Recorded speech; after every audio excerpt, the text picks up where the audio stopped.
Welcome back to MegaStruction.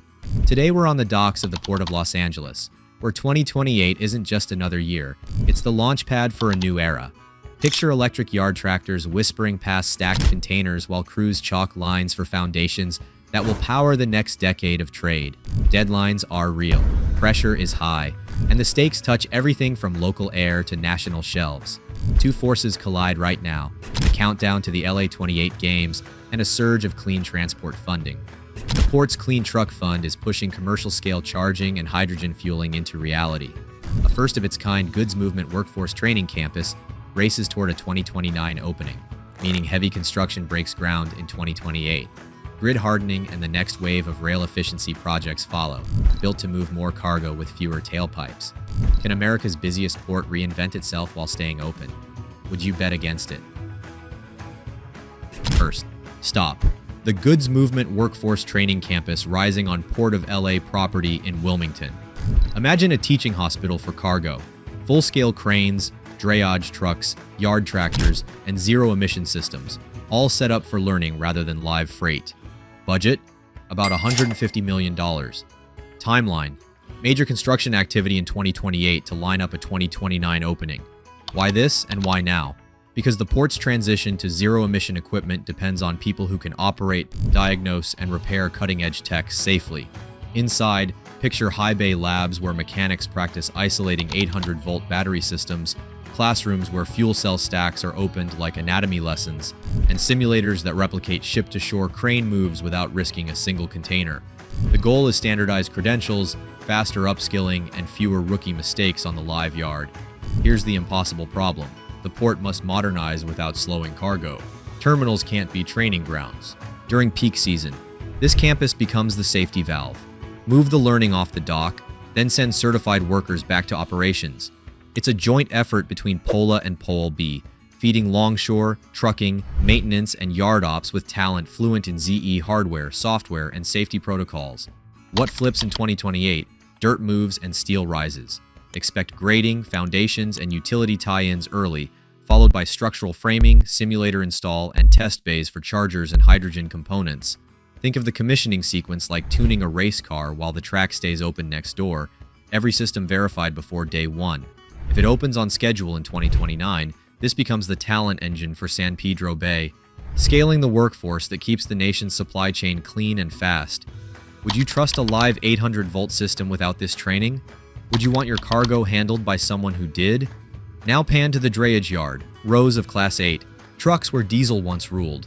In 2028, the blueprint turns into trenches and transformer pads as commercial-scale charging depots and hydrogen fueling sites finally break ground. The goal is simple to say, hard to do. Move thousands of port runs a day with near-zero tailpipes. Start with electricity. A single high-power charger can draw as much as a small grocery store. A depot with dozens is a neighborhood.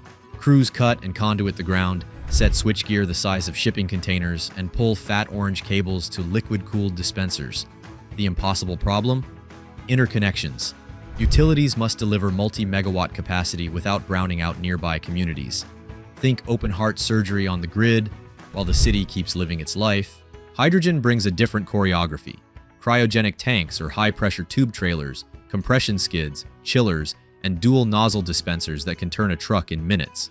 Safety engineers model plume behavior and blast radii.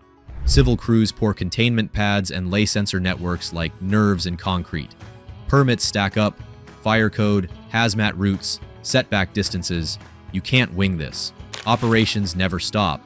So contractors phase the build. Keep an interim diesel lane alive while one row converts to chargers. Run night shifts to tie in feeders. Test emergency shutoffs at 3 a.m. so the morning queue isn't stranded. Picture a dispatcher's screen as state of charge, route length, and queue time inform who plugs where, software steering steel.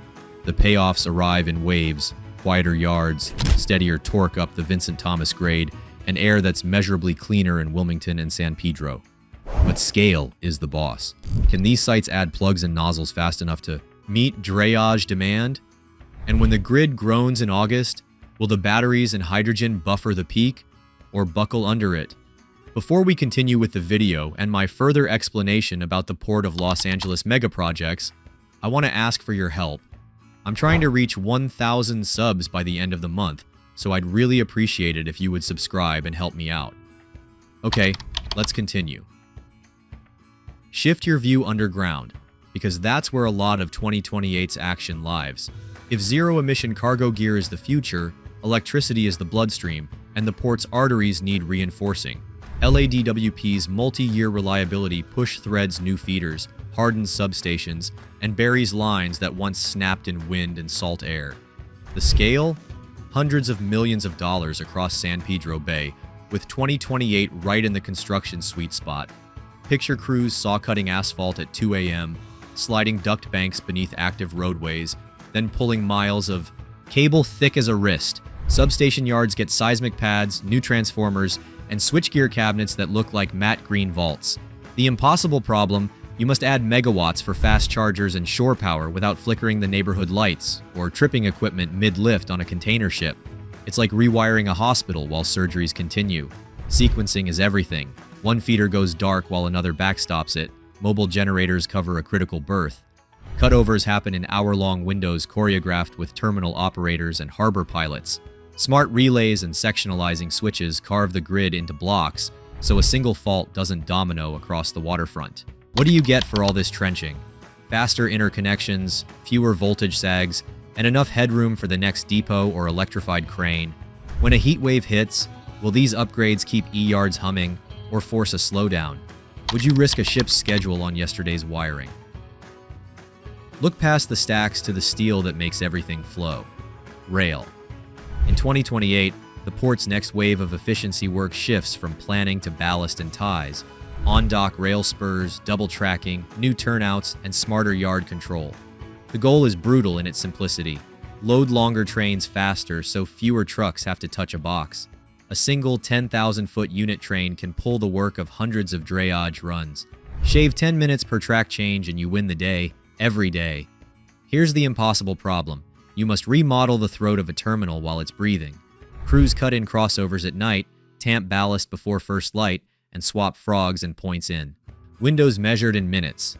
FRA rules, signal testing, and locomotive movements all have to thread the same needle. Imagine open heart surgery on a runner, again. Track is only half the story. Gate algorithms, OCR portals, and appointment systems synchronize with rail to keep rubber and steel from tripping over each other. A new crossover plus an extra siding can open the path for two departing trains where only one fit before. Do you spend that gain on reliability or push volume higher? The payoff: fewer dwells, cleaner air, and terminals that feel less like a chess match against the clock. Would you ride that first outbound after the cutover, or wait one more day? Now zoom out to the approach roads. Every bolt and barricade near the Vincent Thomas Bridge ripples through port logistics, and 2028 sits in the aftershock zone. Even as major deck work wraps, traffic management, punch list fixes, and lane shifts still shape how contractors reach job sites. Picture a convoy of concrete mixers timed between rolling closures, escort trucks shepherding oversized girders, and flaggers choreographing detours so terminal gates don't stall. Here's the impossible problem. Your critical path runs through a regional icon that thousands of cars and trucks also need, every hour. Shift a lane and queue times change. Move a crane, and an off-ramp backs up, so planners build redundancy. Alternate haul routes through Terminal Island, night deliveries for steel, and staging yards that let crews preload rebar cages before a brief green window opens. Will the bridge's last traffic tweak steal minutes from a pour, or will the playbook hold and the convoy glide through? Your schedule, and everyone else's, depends on it. Before we continue with the video and my further explanation about the Port of Los Angeles megaprojects, I want to ask for your help. I'm trying to reach 1,000 subs by the end of the month, so I'd really appreciate it if you would subscribe and help me out. Okay, let's continue. Step back and look at the whole board. By the end of 2028, the Port of Los Angeles isn't just a busier version of itself.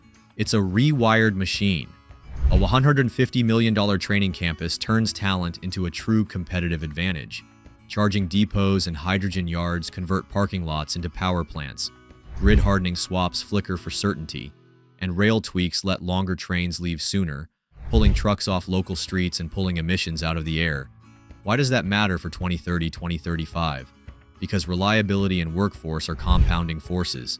Every certified tech in 2029 is a lead trainer by 2031. Every feeder installed in 2028 is a faster interconnection in 2032. Every rail crossover cut in tonight pays back in minutes saved for years. That's how you bend the curve on cost per box and carbon per box at the same time. There's still the impossible problem: growth. Can zero-emission drayage scale from early adopters to the everyday workhorse? When a heat wave hits in August 2033, do batteries and hydrogen buffer the surge, or does dispatch juggle delays? And as ships stretch longer and stacks climb higher, will the digital layer, appointments, yard analytics, train paths, keep everything moving like choreography, not chaos? Imagine standing here in 2035. Yards are quieter, air is cleaner. A new class of port professionals walks into high bay labs and onto docks where the most dangerous jobs are done by smarter machines, overseen by better trained people.